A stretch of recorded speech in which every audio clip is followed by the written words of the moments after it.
Salut les amis, alors une petite vidéo vite fait parce que je viens de recevoir ce matin un produit que j'aurais bien aimé avoir ce week-end justement pour vous faire la démonstration. Là, je ne vais pas avoir trop le temps de tirer, mais quoi qu'il en soit, je vais quand même vous montrer ce que j'ai reçu et que Tom Ergen m'a envoyé pour test. Donc, pour ceux qui veulent voir ça, eh bien voilà, c'est le Crony FX D1, le nouveau FX D1. Donc, on va faire un rapide petit tour sur sa boîte, comment ça fonctionne. Ça marche toujours avec l'application FX, FX Ballistic, enfin en tout cas l'application sur vos téléphones mobiles. Donc, mais l'avantage que ça a, c'est que ça peut fonctionner en autonome. Oula, il va y arriver, il est lundi, hein, c'est déjà fatigué. Donc, ça fonctionne en autonome puisqu'il y a un écran intégré dans celui-là. On va voir un peu ce que ça donne en termes de circulation, de sauvegarde, de menu. Mais bon, les deux fonctionnent, c'est-à-dire autant l'application téléphone mobile va reconnaître votre Crony D1.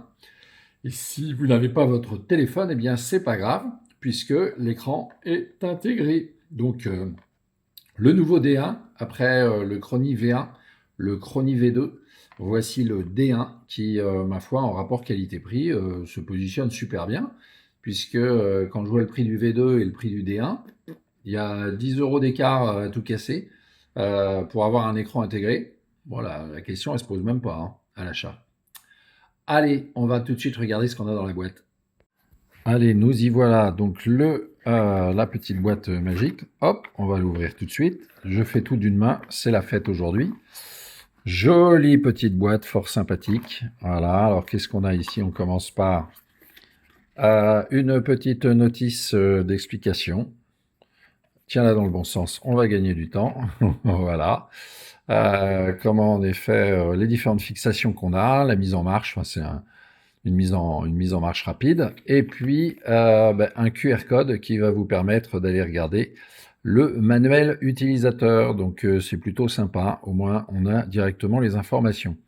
Donc pensez bien entendu à télécharger l'application FX Ergen Pocket Chronograph. Voilà, qu'est-ce qu'on a dedans? Merde, la boîte est vide. Vous inquiétez pas. Donc on retrouve quoi? On retrouve la fixation de canon qu'on fixe avec des élastiques. Hop, allez, je la sors, on va regarder ça. Donc celle-là, on la connaît, voilà. Sauf que la différence, c'est que ici, ça ne se visse plus en fait, ça vient se clipper dedans. Vous voyez, c'est un système en fait où on rentre les deux petites pattes dans les ouvertures, on le tourne et c'est parti. Allez, voilà, il est tellement bien parti qu'il est parti. Donc comme d'hab, hein, les petits picots, on le fixe sous le canon pour ceux qui n'ont pas éventuellement de système de fixation sur le côté de leur carabine.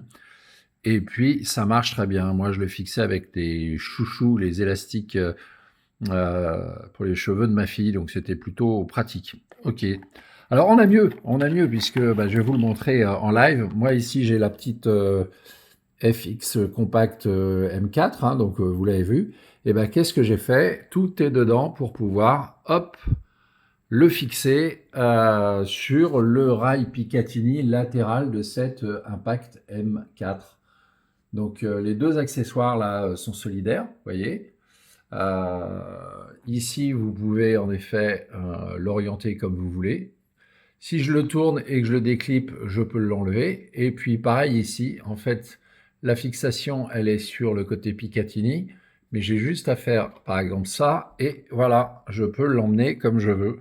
Donc je peux le mettre à gauche, je peux le mettre à droite, je peux le retourner. Hein, l'orientation, c'est comme on le souhaite.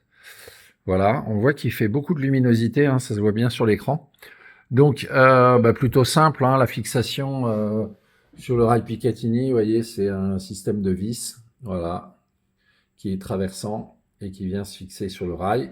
Et vous le revoyez à nouveau, on voit les deux pattes sur le côté. Donc je mets les deux pattes face à face, comme ça. Voilà, allez, on y va. Hop, j'appuie un peu. Et je tourne. Et c'est fixé. Ah, par contre, celui du dessous, il s'est enlevé, donc c'est gênant. Ok, donc d'une main, ça va être pratique. Hein. Donc voilà, hop, je l'appuie et je le tourne et il est clippé. Donc voilà, au fur et à mesure où je vais pouvoir tirer, je vais regarder les vitesses. Voilà, tout simplement. sans avoir forcément mon téléphone qui va se mettre à parler, donc ce qui est plutôt pratique. On peut, comme les anciens chronies, avoir les mètres secondes, avoir les FPS, on peut afficher les joules. Par contre, bien entendu, sur cet écran, on va avoir différents menus. Le nombre de tirs, en effet, qu'on a. Je ne sais pas si vous allez voir de près, si je vois. Voilà, on a ready, comme quoi il est prêt à détecter les tirs. Ensuite, shot, c'est le nombre de tirs que l'on va avoir. À droite, le pourcentage de la batterie. Là, je l'ai mis en mètres par seconde. On peut le mettre en joules, on peut le mettre en ce que vous voulez, en FPS et autres. Et dessous, on a la vitesse, là, puisque je suis sur la vitesse mini. Alors, j'ai pas encore tiré avec, donc par la force des choses, on est encore à 0,0. La mise au point est pas top, hein, c'est très clair, mais bon, c'est mon téléphone, pourtant il est plutôt pas mal. Donc on a la vitesse mini, qui est à 0,0 pour le moment. On a AVG qui est la moyenne, donc si je fais une session de plusieurs tirs, eh ben, il va me calculer la moyenne de ma vitesse, ou la moyenne en joules, ça dépend de l'unité que vous aurez choisie. Et ben, max, c'est la vitesse max, là, pour ce qui est de mon cas. Après, dedans, on a deux boutons sur le côté, hein, vous voyez ici. Donc il y en a un, c'est la mise en route, et l'autre, c'est l'accès au menu. Tout le menu est en anglais sur celui-là. Par contre, l'application sur votre téléphone, elle sera en français. Donc une fois que vous avez paramétré, eh ben, c'est parti. Vous pouvez lancer la session et vous aurez les vitesses ou en effet les puissances en joules. On peut directement rentrer, si on le souhaite, le poids du projectile. Alors je vais essayer de voir si c'est visible. Voilà, là je rentre dans le menu. Voilà, donc c'est pas visible du tout. Si, je vais essayer d'être en face. Donc menu en anglais. Donc qu'est-ce qu'on a? On a une nouvelle session, si on veut faire une nouvelle session. Le résumé de la session passée. Ce qu'on veut sauvegarder, si on veut sauvegarder. L'unité de vitesse, donc mètres secondes ou autre. On peut mettre le poids, bien entendu, du projectile. Voilà. Et pour naviguer dans le menu, ben, il suffit que je descende. Voilà. Donc, les poids, la sensibilité, l'orientation, le mode. Donc, on a un mode en effet où il y a beaucoup d'informations ou un mode réduit en termes d'infos. Là, ce que je vous ai montré, c'était en mode étendu. Vous avez les moyennes, etc. Les colors du thème, donc ça, oui, vous pouvez choisir. La mise à jour du firmware. Et puis, la sortie en faisant exit. Là, c'est la version 1.052. Donc, je vous invite à le mettre à jour. Je vous laisse suivre les coordonnées, enfin les informations pour la mise à jour. Faut appuyer, faut allumer, vous allumez votre Chrony, hein, tout simplement.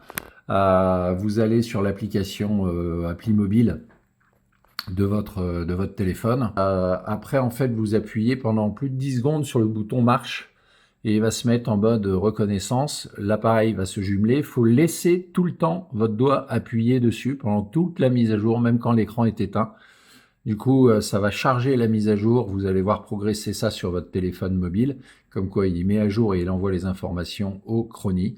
Et puis, une fois que c'est fait, il est à jour et puis il redémarre. Voilà. C'était le Chrony D1. Alors, je vous le dis, Tom Ergun en a plein. Ils les vendent pas cher en plus, je trouve. Enfin, voilà, moi je m'attendais avec un écran à ce que ce soit au moins 210 balles, 220 balles. Je crois qu'on est en dessous de 200 balles.